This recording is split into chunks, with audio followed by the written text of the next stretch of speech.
March 1945. The war in Europe has only weeks left to run, but no one in this town knows that yet. The sky is low and colorless, the air still smelling of cordite and coal smoke. American boots crunch over shattered glass and fallen tiles as a rifle squad edges along a narrow, ruined street in western Germany, weapons up, nerves tight from too many ambushes.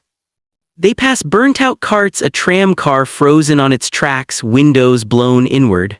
A church steeple stands jagged against the clouds. Somewhere a dog barks once and falls silent. At the corner, one soldier notices a modest brick building with blackout curtains half-hanging, a wooden sign skewed above the door. The painted words are barely legible under dust and plaster, Mädchenheim * girls' home. Inside, the corridor is unexpectedly quiet. No echo of laughter, no running footsteps, just the slow drip of a leaking pipe. They step into a long dormitory. Rows of iron beds, thin blankets, gray faces on white pillows. Dozens of girls, some little more than shadows under the covers, too weak to rise, too weak even to be afraid. To understand how such a room came to exist in the heart of Germany, in the last winter of the war, we have to step back. By the winter of 1944-1945, the Third Reich was a fortress with its walls already broken. On paper, Germany still controlled wide swathes of Europe. In reality, the country itself had become a battlefield. From the west, American, British, Canadian, and French forces were pushing across the borders. From the east, the Red Army was tearing into East Prussia and Silesia. In between, civilians, millions of them, were running out of food, fuel, and time. For years, German leaders had promised strength through sacrifice. They had convinced families that hunger and rationing were temporary burdens, that victory would repay every empty stomach. Bread cards and meat coupons became part of daily life. People adapted, they queued for hours, they watered down soups, they traded jewelry for potatoes on rural black markets. But by late 1944, that fragile balance snapped. Strategic bombing had done more than shatter factories and railway yards. It had shredded the arteries of transport. Coal that once fueled bakeries and heating plants now often never arrived. Freight trains that once carried grain and meat to the cities lay wrecked in rail yards or diverted to the front. Bridges fell, roads clogged with military traffic and refugees. What food remained was increasingly reserved for soldiers and for industries still considered vital to the war effort. The Wehrmacht's rations, though often monotonous and sometimes short, still took priority. Workers in key factories received supplemental calories. At the very bottom of that hierarchy, below uniforms and production quotas, were those who produced nothing at all. Children.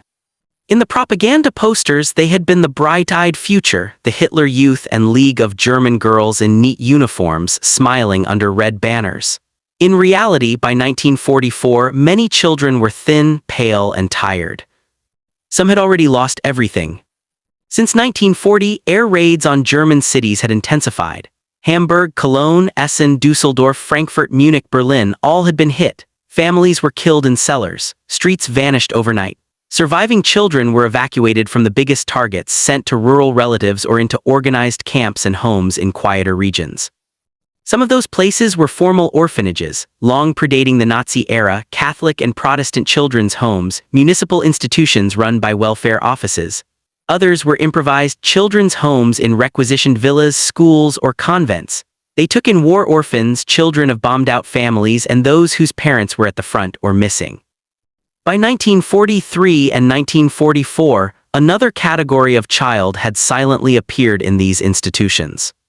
Foreign-born children.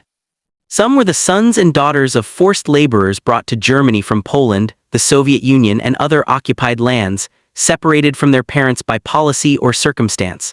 Others had arrived as refugees or as part of shifting population transfers.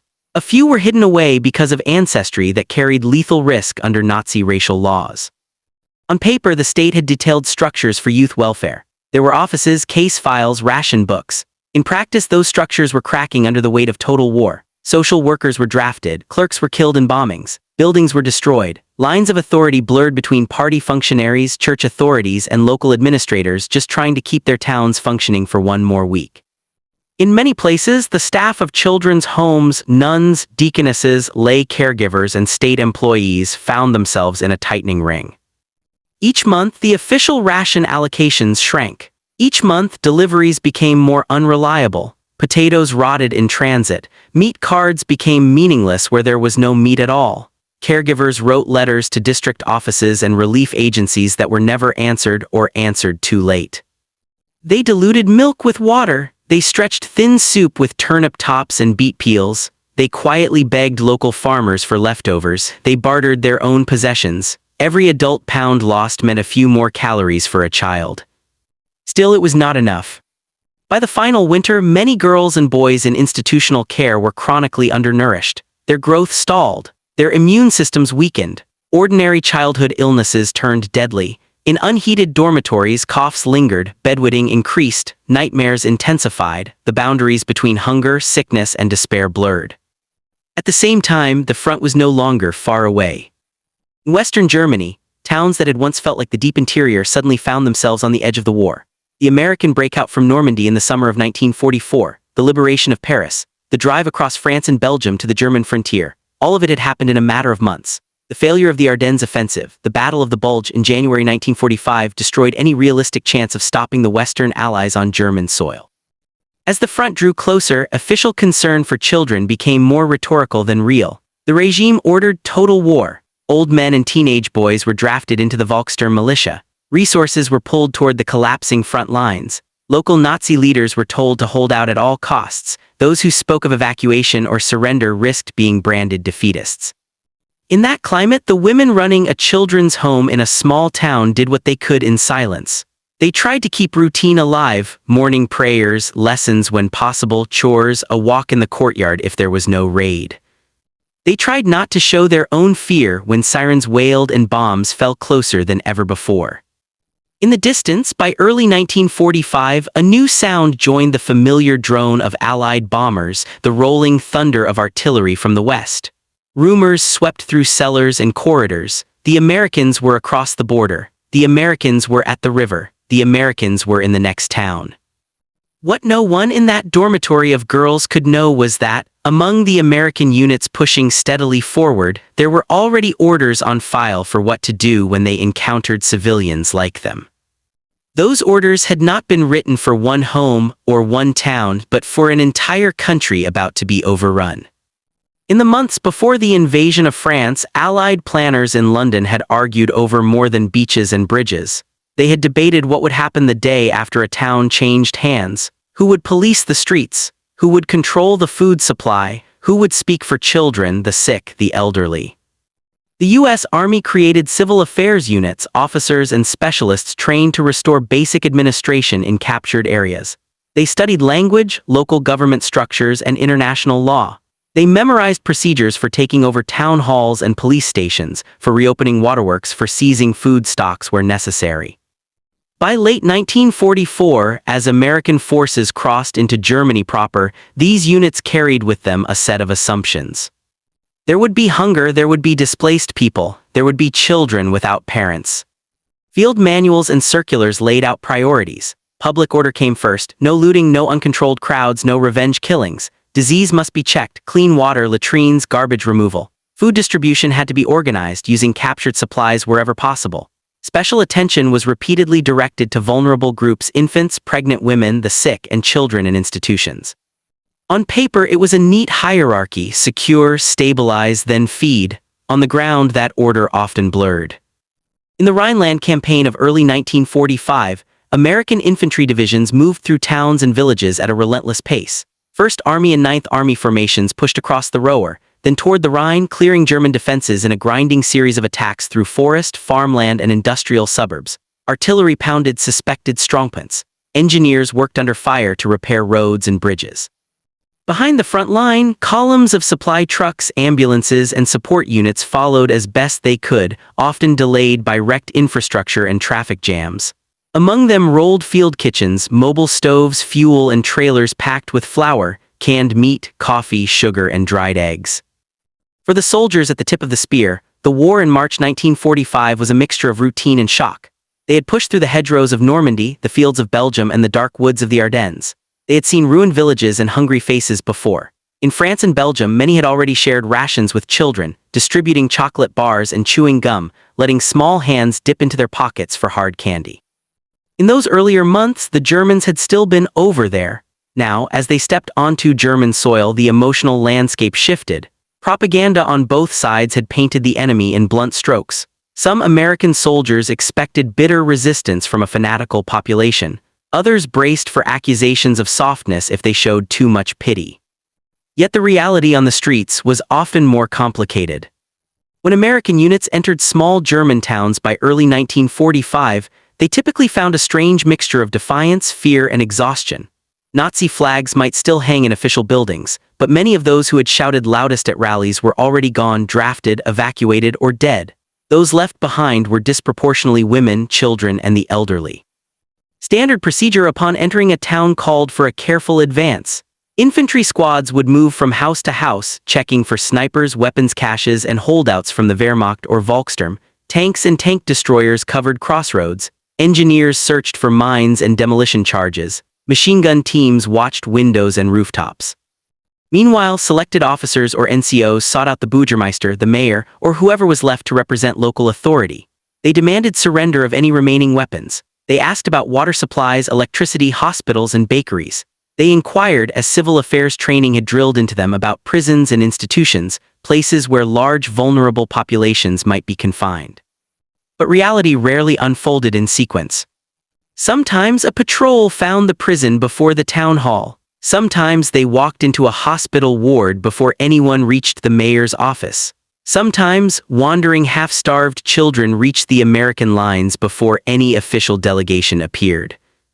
Reports and photographs from Western Germany in the spring of 1945 show American soldiers confronted by scenes that did not fit easily into doctrine. Children in basements, huddled among adults who had lost everything. School buildings without classes. Homes for the aged where half the residents were bedridden and underfed. And scattered through this landscape, children's homes and orphanages where staff clung to fatting ration cards and single sacks of potatoes as though they were life preservers.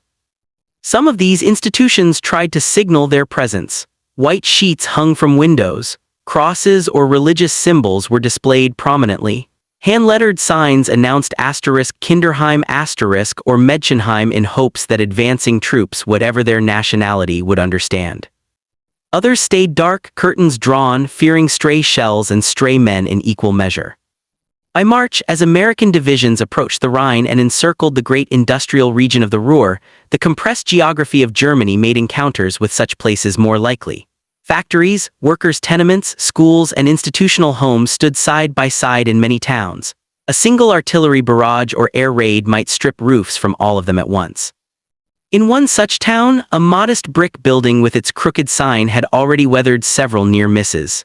Its windows rattled with each distant explosion. Its staff rationed bread by the gram. Its older girls took turns carrying coal till there was no coal left to carry. The girls knew the sound of their own stomachs better than they knew the progress of frontline maps. Still, rumors seeped even through thick stone walls. Snatches of conversation overheard between adults, whispered mentions of Americans and British who gave children food in France, contradictory tales of kindness and cruelty, of chocolate and of reprisals. Outside, across fields still scarred by shell craters and frozen mud, the brown columns of American infantry and armor moved steadily east, guided by road signs that had survived the bombings.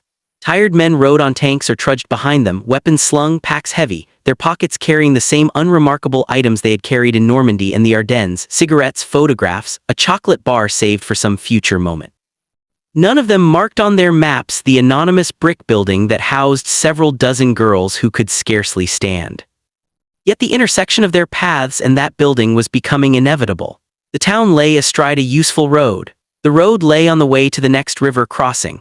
And in their manuals and briefings, somewhere behind the chapters on roadblocks and captured documents, a line existed reminding them of their duty toward the weakest civilians in conquered territory. Soon, that duty would no longer be abstract. It would be as immediate as the smell of an unheated room and the sight of a child too weak to lift her head from a pillow. In the dormitory, the girls' world has shrunk to the size of their beds. Before the war, many of them had lived in ordinary families. Some remember kitchens with warm stoves, bread fresh from a bakery, parents who came home each evening. Others were already in care long before 1939, orphans of illness, accidents, or earlier poverty. Over 6 years of war, those different paths converged here in one building under one set of thin blankets. For the younger ones, memory is mostly hunger. They recall sirens, the weight of an adult hand pulling them toward a shelter, the hot dust of a collapsed street, but not the town that stood before. For the older girls, there are more contrasts. They remember the day the bombs fell too close, the moment a mother didn't return from work, the official letter, the train journey to this home. They remember arriving still solid on their feet. By early 1945, their days follow a narrow pattern. Wake, wash if there's water, a cup of ersatz coffee or weak tea, a crust of dark bread if any is left, chores done slowly because arms and legs tire quickly, lessons if paper and pencils can be spared and a teacher is still available, coughing fits at night, a strange dullness in the chest where laughter used to be. They grow light enough to be carried easily. They grow old enough in their faces to seem far beyond their years. Around them move the adults who have tried, against the logic of total war, to hold that shrinking world together. Some of these women belong to religious orders, their habits patched and faded, their own bodies lean from years of sacrifice. Others are lay staff, trained caregivers, or local women pressed into service when regular workers were drafted or relocated. A few may once have believed wholeheartedly in the regime that promised to uplift German youth. Many, by 1945, believe mainly in getting their charges through each day alive. They count potatoes in a cellar that grows emptier each week. They track ration cards that no longer guarantee deliveries. They argue in low voices with local officials who themselves have nothing left to give. Sometimes they walk miles to nearby farms, hat in hand, offering to trade linens or religious items for whatever scraps might be spared. They also navigate a more dangerous landscape: policy and ideology. Files in district offices divide children by ancestry and status: German, foreign, mixed, illegitimate, children of forced laborers, children of political prisoners. In some regions, officials insist that certain categories are less deserving or should be segregated. In others, the chaos of war blurs those lines. The women in the home must decide how far they can bend the rules without drawing attention. There are quiet acts of concealment: papers misfiled, names altered, origins left vague, documented in later testimonies from similar institutions. Their authority is limited, their responsibilities immense. They are answerable to church superiors, to municipal offices, to local party leaders who may still demand displays of loyalty even as the front collapses. Yet each morning their most pressing question is not political but practical: how to feed dozens of girls on what remains. They understand what the hollow cheeks and swollen ankles mean. They have seen children die of ailments that once would have been treatable. Beyond the walls of the home, another group of adults carries its own weight of exhaustion and memory, heading slowly, inexorably toward this town. The American infantrymen advancing through Western Germany in March 1945 are, in many cases, scarcely older than the eldest girls in the dormitory. Many are between 19 and 24, with a scattering of older sergeants and lieutenants who have seen too many seasons turn in uniform. They come from small towns in Iowa and big cities in New York, from farms in Kansas and factories in Michigan. For months, their world has been dictated by the Army's rhythm: march, dig in, attack, hold, move again. They sleep in barns, ditches, cellars, and occasionally luxuriously in a real bed in a captured house. They eat from tins and cardboard cartons, C rations with their little cans of meat and beans, K rations packed for a day in the field, the bitter comfort of strong coffee boiled up whenever there is time and fuel. They too are tired. They have crossed beaches under fire, fought through bocage hedgerows, endured winter in the Ardennes. Many have already seen civilians in extremity: the gaunt faces in liberated French ports, the children in Belgian towns crowded around jeeps for candy bars. Army photographers have captured moments of soldiers handing out chocolate, lifting toddlers, sharing their own scarce luxuries.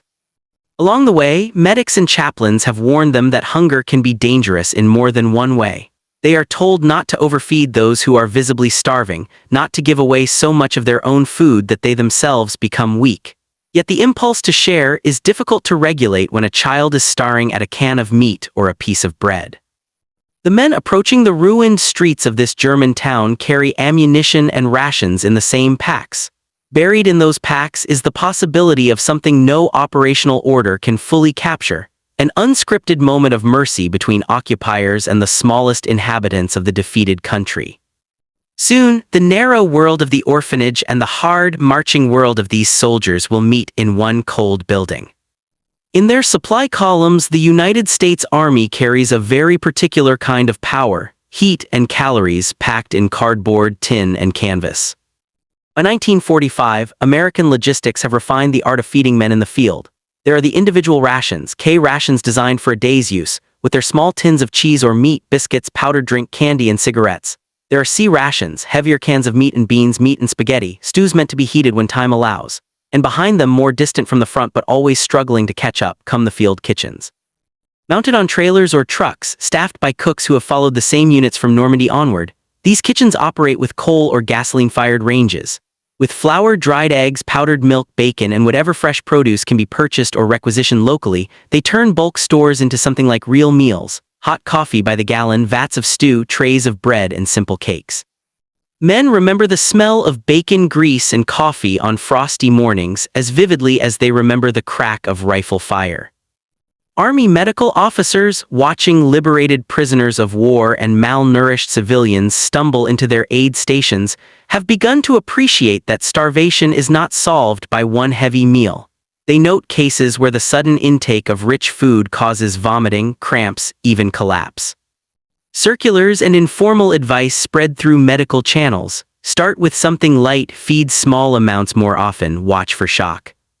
None of this is exact science yet, but it is enough to shape the instincts of medics and some line officers. They know they cannot simply hand a can of concentrated fat and protein to someone who has lived for months on thin soup. If they have the means, they will dilute, soften, warm. They will turn rations meant for marching men into food a frail child can swallow. The field kitchen crews, when called forward unexpectedly, have learned to improvise for civilians. A thinner porridge from oats or flour, eggs stretched with water and milk powder, coffee weakened with extra water and sugar to offer warmth without too much shock. In the cold spring of 1945, a single crate of army supplies can mean the difference between another day of wasting away and the first hesitant steps toward recovery for a group of starving children. Yet those cooks answer officially to a different chain of priorities: to supply sergeants, quartermasters, battalion commanders. They feed soldiers first. Only a deliberate decision by officers or NCOs at the front can divert that heat and food into an orphanage kitchen. Those decisions are taken in a framework that extends far above the heads of a rifle squad entering a ruined street. American civil affairs directives in 1944-1945 frame the occupation of German territory as both a military necessity and a moral obligation. Field Manual 27-5 and related documents instruct officers that the local population must be controlled, but also that unnecessary suffering should be prevented where possible, especially among vulnerable groups. There is an acknowledgement, explicit or not, that chaos breeds resistance, disease, and logistical nightmares. Orders authorize the seizure of German food stocks in newly occupied areas. Warehouses, bakeries, mills, and stores are inventoried. Priority is given to sustaining American troops. The remainder is to be used to prevent starvation among civilians under Allied supervision. Within that, institutions housing children, the sick, and the elderly are listed among primary recipients once the tactical situation allows. On the ground, this translates into specific tasks. Civil affairs officers arriving in a new town ask pointed questions: where are the hospitals? Are there prisons? Are there homes for children? They demand lists of inhabitants, numbers of residents in institutions, available supplies. They coordinate with Red Cross personnel where present, and soon with emerging international relief agencies. But the first Americans through a doorway are rarely civil affairs specialists. They are infantrymen checking for snipers. They are engineers looking for mines. They are medics responding to the immediate sight of someone in distress. Between doctrine and reality, there is a gap filled in those first hours and days by individual judgment. A lieutenant can instruct his mess sergeant to send a portion of the unit's hot food to a nearby home for children that his patrol has just discovered. A sergeant can detail men to escort a German baker to his own ovens and compel him to resume baking under American oversight. None of this is written into the battle plans for crossing a river or taking a ridgeline, yet it becomes part of the unofficial history of an advance. When a squad steps into a silent dormitory and sees rows of girls too weak to climb down from their beds, strategy and policy are no longer abstractions. The question becomes immediate: who has the authority and the will to turn a paragraph in a manual into a pot simmering on a stove? What happens in such moments is preserved unevenly. The Second World War generated an ocean of documentation: operations orders, situation reports, intelligence summaries, medical records, photographs, film.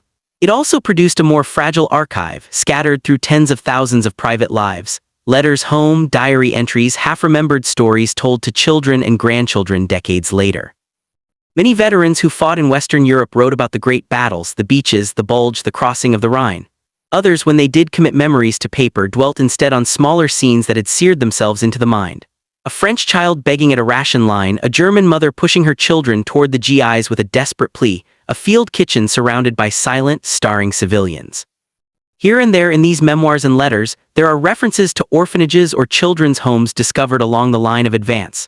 One man recalls carrying sacks of flour up a twisting staircase while nuns crossed themselves and murmured thanks in a language he barely understood.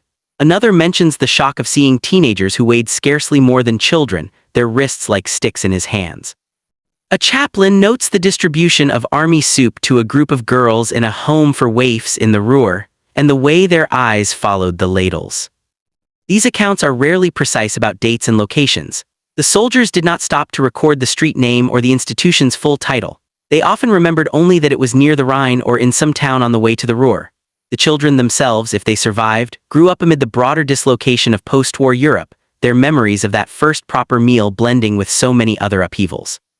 Historians, piecing together these fragments with official reports and photographs of aid distribution, can sketch patterns more clearly than individual episodes. They can say with confidence that American troops repeatedly encountered starving children's institutions in Western Germany in early 1945, and that in many cases, soldiers and cooks diverted their own resources to feed them. The unnamed home in the ruined town, the girls too weak to move, the GIs stunned into action by the sight. This scene stands not as an invented anecdote, but as a composite drawn from 100 similar intersections of ruin and relief. In one such building, on one such morning in March 1945, the sound of American boots in the hall is about to interrupt the long, hungry silence. In one town, on one morning in March 1945, the line between combat and something else is crossed almost by accident. The American platoon enters along the main street as so many have done in so many German towns. Shell holes pock the walls, roofs are torn open, exposing rafters like broken ribs, shop signs hang at odd angles over smashed windows. The air carries the mixed smell of brick dust, smoke, and the faint sourness of long-closed rooms. Standard procedure dictates caution. Men move in bounds from doorway to doorway, weapons covering upper floors and side alleys. The memory of ambushes is fresh, hidden machine guns in cellar windows, Panzerfausts fired from behind curtains. Each new block is a problem to be solved with training and nerves. Civilians begin to emerge slowly, hands raised or holding improvised white flags, sheets, towels, tablecloths. Most are women and elderly men. Some clutch children close. Faces are lined with fear, but also a kind of stunned relief that the thunder of artillery is, at least for the moment, receding. Amid this, a side street offers a quieter path. Rubble narrows it to a single lane. The squad assigned to clear it moves cautiously, boots sliding on dust and broken glass. They pass a small chapel, its windows gone, its door splintered but still hanging.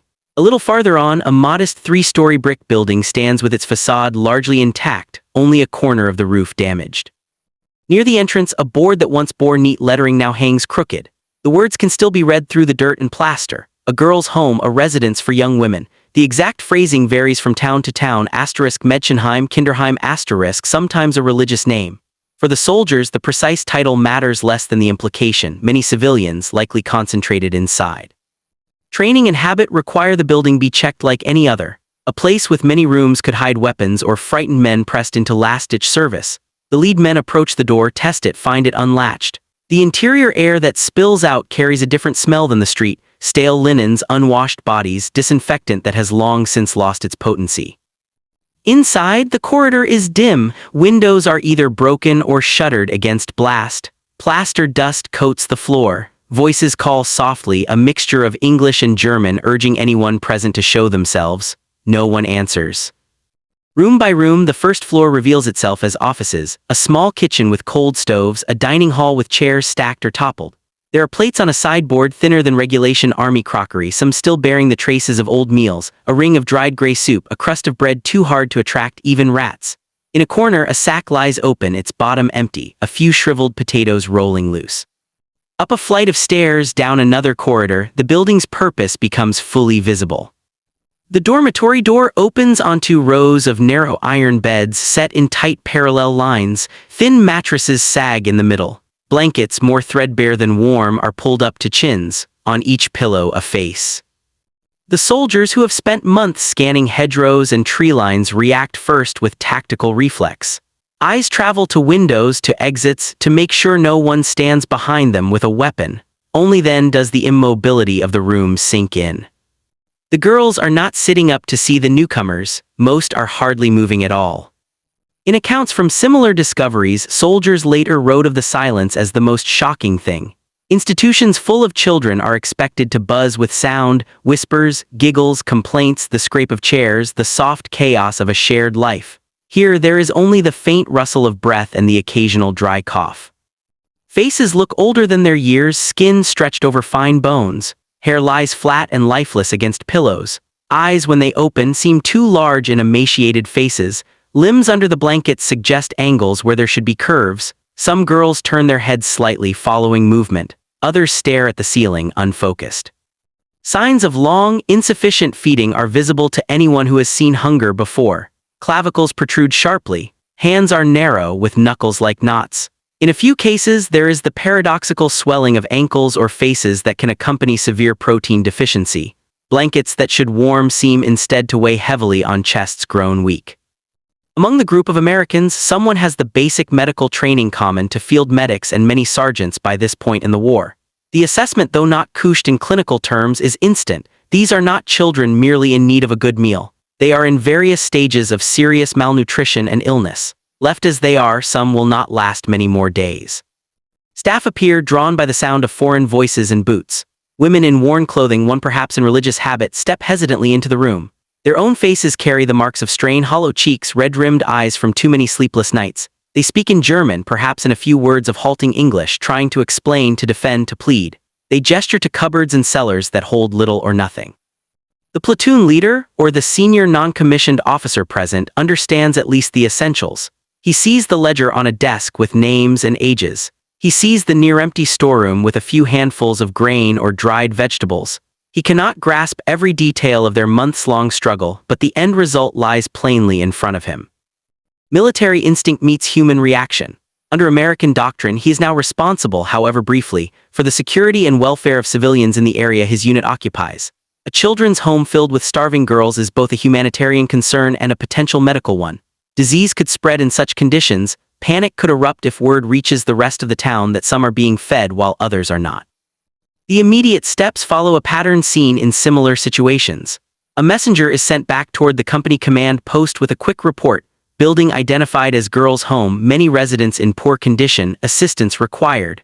Another man is told to locate the nearest medic and, if possible, a civil affairs or medical officer moving with the rear elements. In the meantime, the soldiers in the room do small, practical things. They open windows briefly to let in fresher air, then close them again to preserve what little warmth exists. They move more freely breathing girls toward the center of the room, away from drafts. They bring canteens, offering sips of water carefully, aware even from basic instruction that too much too fast can trigger vomiting in the very weak. In many first-hand accounts from the final months of the war, this is the point at which personal memories diverge and official records grow thin. Not every such encounter was written up in a report. Not every decision made in that dormitory would be documented in a log. But one logical next step appears again and again in narratives from Western Germany. Someone looks from the hollow faces on the pillows to the food he carries in his own pack, and realizes that, for once, the enemy in front of him is not a man with a gun, but hunger itself. In the corridor outside, amid the dust and echoing footsteps, the plan begins to form. Messages to the rear, cooks to be summoned, rations to be stretched and transformed into something these children might actually be able to eat. The cold metal of mess tins and ration cans now holds a different meaning. What follows is no longer just a reconnaissance of rooms, but the preparation for a first real meal after a very long winter.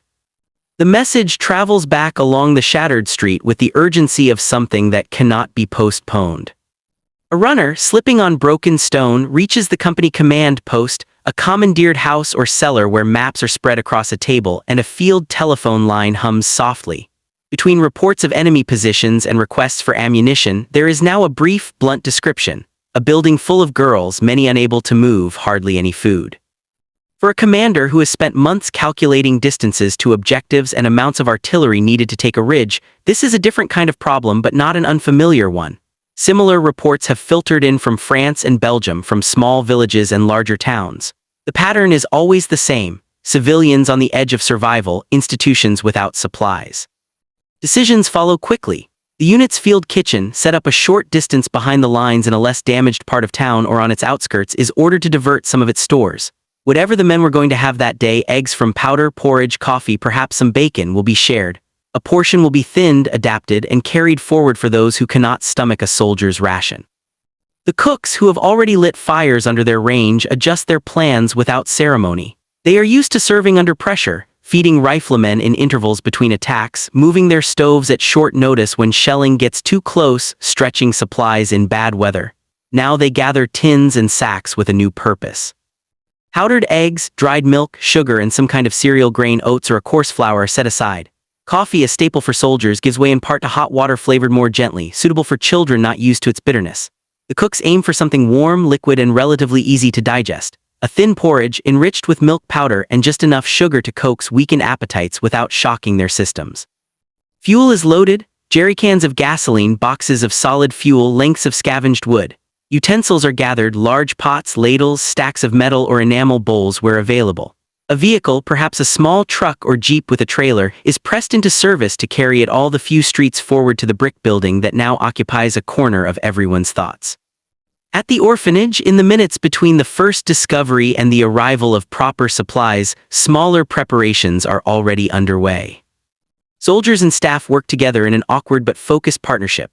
A few men, guided by the women who know the place, locate the kitchen on the ground floor. Its iron range is cold, its firebox long idle for lack of fuel. Pots sit dusty on shelves. The remains of the last attempt at cooking ash from a handful of coal, an iron pot blackened inside, stand as markers of how close the home has come to running out of resources entirely. Windows are checked for drafts. Broken panes are covered as best as possible with cloth and cardboard. Tables in the dining hall, unused for proper meals in weeks, are cleared of clutter. Chairs are set out in rows, though it is immediately clear that many of the girls will not be able to reach them without help. Medics move from bed to bed in the dormitory with the efficiency of men who have had to learn to make triage decisions under fire. They note fevers, listen to labored breaths, examine swollen joints. The weakest are marked mentally for special attention. They will need to be fed in bed in small quantities, watched closely for any sign of distress. The smell of cooking arrives before the equipment does. First, it is the sharp tang of gasoline and oil as the portable stove is carried into the courtyard or wheeled into position near the home's kitchen. Then, as burners catch and flames spread under metal, a more familiar scent rises: water heating, then the faint sweetness of milk powder dissolving, the earthy note of grain tipping into a pot. For the girls, many of whom have not smelled more than boiled roots and thin broth for months, the effect is almost disorienting. Even before they fully register the noise of unfamiliar voices below, their senses pick up the change. Noses twitch. A few lift their heads slightly from pillows, eyes following nothing visible, drawn instead by memory. In the kitchen, the company cook stirs steadily with a long-handled spoon. Into the boiling water goes a measured amount of cereal, then milk powder, then a limited portion of egg powder, beaten in until the mixture thickens slightly. Sugar is added last, dissolved carefully. The goal is not richness but warmth and gentleness, a food that can slide easily down throats unaccustomed to solid meals. The pot grows heavy. Another is set beside it, prepared in the same way. A second stove might heat water for hot, lightly flavored drink, something between tea and broth. Soldiers form a line, passing buckets of water from a pump or well, feeding wood or fuel into fireboxes, cleaning bowls with whatever hot water and ragged cloths they can spare. Outside the entrance, guards take position. Word spreads quickly in any town suddenly occupied. The presence of Americans, of cooking smells, of food appearing where there was none, could draw a crowd that the fragile order of this first effort cannot handle. The priority, at least in these first hours, is the girls who have been found. The wider needs of the town will be addressed later through more formal channels. Inside, the girls are moved as gently as circumstances allow. Those who can still sit are helped to their feet, blankets wrapped around their shoulders, arms draped over the shoulders of stronger companions or staff. They descend the stairs slowly, sometimes with a soldier supporting them, boots planted carefully on each step. Those too weak to walk are carried in blankets like improvised stretchers, cradled in the arms of men who days before were storming enemy-held houses. In the dining hall, they take their places, some in chairs, others on benches, a few laid carefully on makeshift pallets or mattresses along the walls. The room is colder than it should be, but compared to the dormitory it is at least a change of scene. Windows, cracked and patched, let in a diffused, colorless light. Then the bowls arrive. Metal and enamel clink softly as they are set down in front of each child. The porridge inside steams gently, pale and slightly thick, scented with milk and grain. Portions are small at first, ladled out under the watchful eyes of medics who repeat, as much to themselves as to anyone else, the cautions they have been given, small amounts, slowly, no seconds yet. Many of the girls stare for a moment as if uncertain whether what they see is real. Some look to the staff for permission, a habit formed under rationing and scarcity. A few lift spoons with trembling hands, the effort visible in every inch of their arms. Others cannot manage even that, and soldiers or caregivers kneel beside them, guiding spoonfuls to lips that part cautiously. The first mouthfuls are tentative. The sensation of warm, substantial food after months of inadequate fare is almost shocking in itself. Some manage only a sip or two before pausing, eyes closing briefly, either from effort or from the flood of sensation. Others, once the initial strangeness passes, begin to eat with a focus that excludes everything else in the room. Not all reactions are smooth. A few girls, their stomachs unprepared, gag slightly or cough after a spoonful. The medics are ready for this, encouraging slower eating, adjusting the thickness of the porridge with extra hot water, spacing out further mouthfuls. Patience is as important as calories. Around the edges of this scene, the Americans move with an unusual quietness. Men who in other circumstances talk loudly to drown out fear now lower their voices if they speak at all. Some concentrate on practicalities, refilling bowls, wiping spills, adjusting blankets around narrow shoulders. Others, having delivered their load of food or finished their immediate tasks, stand for a moment at the hall's periphery, absorbing the sight. For them, the enemy has become both more abstract and more concrete. The machinery of the regime they have been fighting is nowhere visible in this room. There are no uniforms, no banners, no speeches. Only children who have borne the consequences of decisions made far above their heads. Yet the effect of that machinery is written clearly in each thin neck and collarbone. The soldiers who have seen comrades fall, who have endured cold and fear and exhaustion, register a different kind of wound here, one that cannot be treated with bandages or morphine alone. When the last bowls are finally empty, or as empty as they safely can be for now, the hall grows quieter again. Staff and medics carefully monitor each girl for signs of distress. Some lean back in chairs, eyes half closed, a flush of warmth returning cautiously to cheeks. Others are helped back to their beds, steps a little more sure than on the way down, or at least not weaker. The cooks and their assistants begin the familiar ritual of cleaning up, wiping pots, securing stoves, accounting for what has been used and what remains. They prepare notes or verbal reports for the officers who must now incorporate this new responsibility, a home full of convalescing children, into their plans for the coming days. Outside, the day moves on. Units rotate through positions. Orders for the next advance are drafted. Trucks shuttle ammunition and fuel forward, carry wounded and prisoners back. But in the quiet center of the brick building, something fundamental has shifted.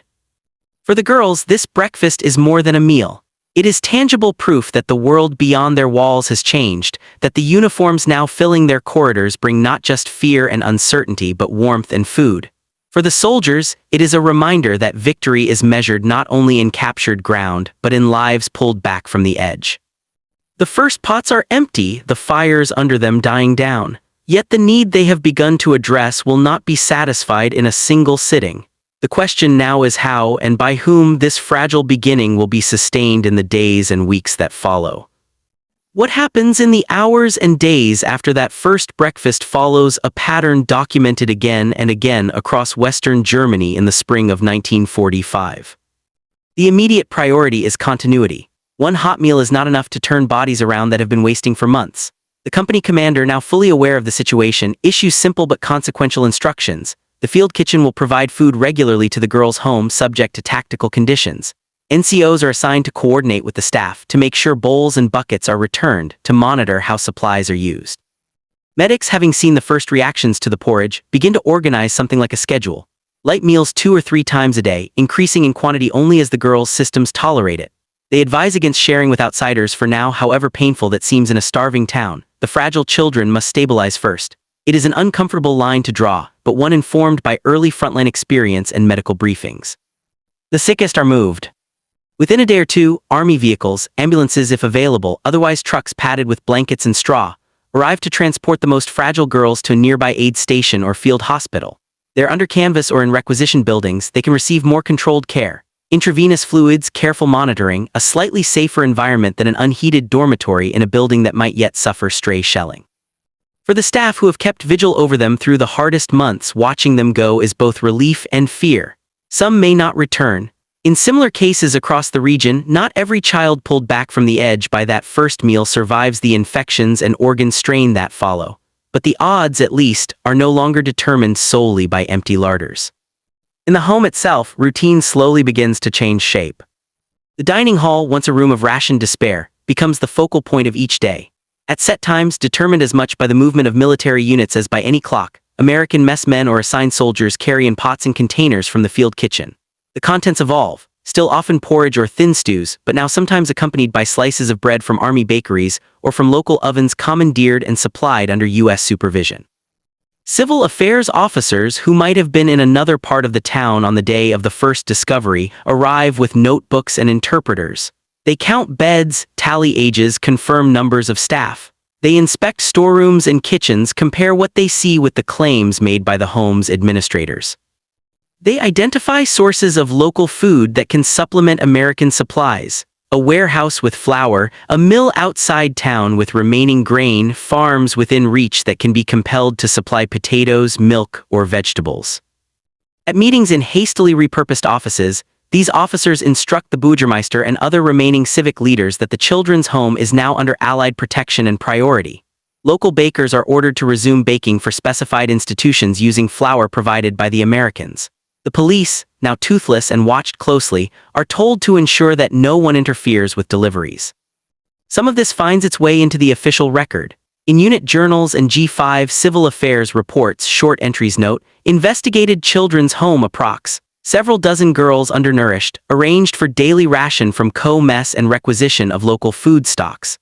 The language is dry, the human reality compressed into a few bureaucratic lines. But the impact inside the brick building is profound. Within a week, for those who were not already beyond saving, small changes become visible. The sharpest angles of collarbones and cheeks soften slightly. The constant shivering eases as bodies find the energy to regulate their own temperature a little better. Coughs remain, but some lose their racking intensity. A few girls who had not left their beds in months manage, with help, to reach the dining hall under their own power. Emotion, long dulled by exhaustion, also begins to resurface. There are tears that have nothing to do with immediate pain, tears of confusion, of the delayed shock of survival, of grief for those who did not live long enough to see this reversal. Nightmares continue. They may even intensify as the mind, no longer solely focused on the next scrap of food, finds space to process earlier terrors. The relationship between the town and the orphanage shifts too. At first, many local civilians only know that the Americans have taken over the building and that food is being delivered there. In a place where almost everyone is hungry, resentment could easily take root. Civil affairs measures backed by firm insistence aim to blunt that risk by expanding relief efforts as rapidly as possible. Public kitchens are set up in schools or squares. Rationing under Allied control replaces the collapsing Nazi system. In this broader web of aid, the girls' home remains a special node. Red Cross representatives, once the frontline stabilizes enough for them to come forward, begin to appear. They bring not just supplies but also the promise of connection, to tracing services that may, one day, answer the question of who each child is and where, if anywhere, her family might be. The soldiers who first found the dormitory do not usually stay in the town for long. Their units are rotated, sent onward toward new objectives, toward river crossings and encirclements that will close the last pockets of resistance. Some may pass back through on later assignments and catch a glimpse of the home again, a little more orderly, perhaps, laundry flapping from lines, a few figures at the windows. They leave behind no plaque, no marker of what they did in that first week. What remains in their absence is a fragile structure of support, now increasingly formalized, that will have to carry the girls through not just the end of the war, but the uncertain peace beyond it. Because this building, with its recovering children and its slowly replenishing pantry, is only one point in a devastated continent where millions of young lives now hang in a similar balance. The war in Europe ends officially on 8 May 1945. For the girls in the brick building, the date is less a single moment than a slow realization. The sounds change first. No more distant artillery rolling like thunder. No more hurried columns of troops moving through the streets. The sky still carries the hum of aircraft from time to time, but the pattern is different now, transport planes, not bombers, moving along new routes in a Europe being rearranged. In the weeks after surrender, the American units that first entered the town are replaced or redeployed. Occupation forces take up more static positions. Military government offices become more established, less ad hoc. Civil affairs branches into a more complex administration: public health, food, education, housing. The children's home, once an emergency case scribbled on a notepad in a command post, becomes a line item in a growing network of institutions categorized, assigned, monitored. Relief organizations arrive behind the armies. UNRRA, the United Nations Relief and Rehabilitation Administration, begins to operate more visibly, working alongside the military authorities. The International Red Cross, church charities, and soon a variety of national and international groups concerned with children move into the vacuum left by the collapse of Nazi structures. Their representatives step through the same doorway that the American squad once entered, but with different tools in hand: clipboards, forms, standardized questionnaires. They ask the staff for lists of names, dates of birth, places of origin. They attempt to distinguish between those who are German citizens and those who are not, between children with traceable families and those truly alone. Across the continent, the crisis they are confronting is staggering. By conservative estimates, hundreds of thousands of children have been orphaned, separated, deported, or displaced by 6 years of war, occupation, and genocide. Some are in formal institutions, many are not. They are in camps for displaced persons, in makeshift shelters on the road, in the homes of strangers who took them in or, in some cases, exploited them. In Germany, children like those in the brick home fall into different administrative categories depending on their documented backgrounds. Those identified as German fall under emerging German welfare offices, supervised by the occupying powers. Those traced as foreign nationals, Polish, Soviet, French, Dutch, among others, are often placed under UNRRA's mandate with an eye toward eventual repatriation. In practice, these neat distinctions blur. Records are incomplete, destroyed, or falsified. Infants arrived with no papers at all. Older children may only dimly recall where they came from, especially if they were moved several times during the war. Names have been changed, either deliberately to hide origins or by clerical error in chaotic conditions. For the girls in this particular home, the post-war years branch into many possible paths rather than one fixed story. Some are reunited with family, an uncle appearing after demobilization, a mother who survived a camp or a distant bombing, a father who returns from the front with the haunted eyes of a prisoner of war. For them, the home becomes a halfway place in memory, a bridge between one life and another. Others are transferred to larger institutions as the occupation authorities rationalize and consolidate services. Smaller homes are closed, children are moved to regional centers where staffing and supplies can be concentrated. These moves can feel like new upheavals to those who have only just started to feel secure. Girls identified as foreign-born may be sent to specialized children's centers run by UNRRA or national missions, waiting for transport back to homelands that, in some cases, no longer exist in their pre-war form. Political boundaries have shifted. New governments hold power. Decisions about whether to return and where carry heavy ideological weight. A number of the older girls, particularly those approaching their mid-teens, age out of institutional childhood in a world still struggling to feed itself. They enter apprenticeships, household service, or low-paid work arranged through welfare offices or church agencies. Some will later marry, bear children of their own, and speak rarely, if at all, of the winter when they thought they would not live to see adulthood. The men who once stirred porridge for them do not, for the most part, follow the details of these lives. They return to their own countries in stages, seasick on troopships, exhausted on long train rides back across America. They are processed through discharge centers, handed papers and uniforms to keep, given back their civilian clothes or vouchers to buy new ones. They face parades, questions, silences. In letters and memoirs written months or years later, a few of them reach back past the battles whose names fill history books to smaller scenes, to a ruined church where they slept, to a French farmhouse, to a German town where for one day they ladled hot food into the bowls of girls who could barely lift their heads. Some mention the orphanage explicitly. Others merely allude to a children's home or some starving kids we fed in Germany. The details blur. Was it before or after the Rhine? Was it in the Ruhr or in some smaller region between? They remember instead the shapes of faces, the feel of light bodies carried downstairs, the intensity of eyes watching each movement of a spoon. Those memories coexist with darker ones. In the weeks after encounters like this, many American soldiers would also witness the liberation of concentration camps and forced labor complexes, places where children, if they survived at all, were often in even more desperate condition. The girl's home in the town becomes, in retrospect, part of a larger mosaic of suffering and of inadequate, improvised responses to it. Historians, decades later, sift through archived reports, medical records, and oral histories from all sides. They can trace how policies on feeding the starving evolved, how the dangers of refeeding syndrome were more clearly recognized, how later humanitarian operations drew lessons, explicitly or not, from these early imperfect efforts in 1945. But the names of most of the individuals in that building remain unknown outside whatever local records survive. The home itself may be rebuilt, repurposed, or eventually demolished. Post-war Germany will see waves of reconstruction, modernization, and in some places erasure. Streets will be widened, new housing erected, institutions moved to more modern facilities. Residents of the rebuilt town might walk past the site years later never knowing what exactly transpired there in the final weeks of the war. Yet in the private histories of those who passed through, children who became grandmothers, soldiers who became old men, this place persists as a fixed point, a moment when the machinery of war yielded briefly to an instinct older than any ideology, to feed the hungry in front of you. From there, the story widens out to questions that extend beyond one town, one platoon, or one set of beds in a cold dormitory.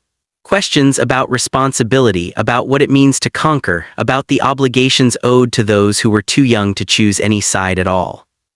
In the scale of the Second World War, a pot of thin porridge in a ruined German town is almost nothing. The war is remembered rightly. For its vast numbers and terrible machinery, armies of millions, cities reduced to ash, factories turning out tanks and aircraft in endless rows. It is recalled in maps with arrows sweeping across continents, in dates that mark invasions and surrenders, in the names of operations decided far from any front line. Yet wars of that size always contract eventually into smaller rooms.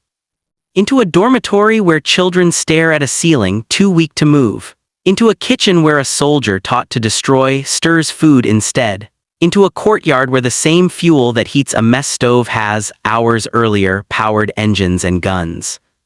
The breakfast cooked for those girls did not end the war. It did not change the outcome of any battle. It did not undo the policies and ideologies that had led to their suffering. What it did was something more modest and more immediate. It interrupted a straight line between hunger and death for a specific group of children on a specific day in a specific place. That modest interruption matters. Total war, as waged between 1939 and 1945, blurred every boundary between front and rear, soldier and civilian, adult and child. It conscripted factories, schools, and families into its logic. In such a system, children become both symbols and resources, targets for propaganda, future soldiers or mothers, bearers of some imagined national destiny. Their actual individual lives risk dissolving into statistics. Moments like the one in the brick building push back against that dissolution. They show that even inside a totalizing conflict, not every decision is absorbed into strategy. A platoon can still choose to divert fuel from trucks to stoves, rations from rifles to spoons, time from clearing streets to lifting frail bodies downstairs. For the occupying soldiers, the act complicates the simple narrative of victory. Feeding the enemy's children forces a recognition that the category enemy never fit them at all. For the children, the act complicates the image of the foreign uniform. It remains a symbol of defeat but also becomes unavoidably associated with warmth and food. In the decades since, humanitarian law and practice have evolved partly in response to the failures and improvisations of that era. We speak now of protected persons, of obligations toward civilians, of the special status of children in war zones. Behind those formal phrases lie countless small, unrecorded acts, like the one that turned military rations into breakfast in 1945. A camera, had it been there, might have framed only a simple scene. Steam rising from bowls in a cold hall, thin hands wrapped around metal, tired men watching quietly from the doorway. No speeches, no banners, no declarations, just heat, food, and time briefly wrested from the current of destruction. It is in such ordinary, fragile images that the human meaning of a vast conflict is often most clearly visible. And somewhere on the other side of that morning, the memory endures. That in the last winter of a merciless war, when the girls in one orphanage were too weak to move, strangers in unfamiliar uniforms chose to cook them breakfast.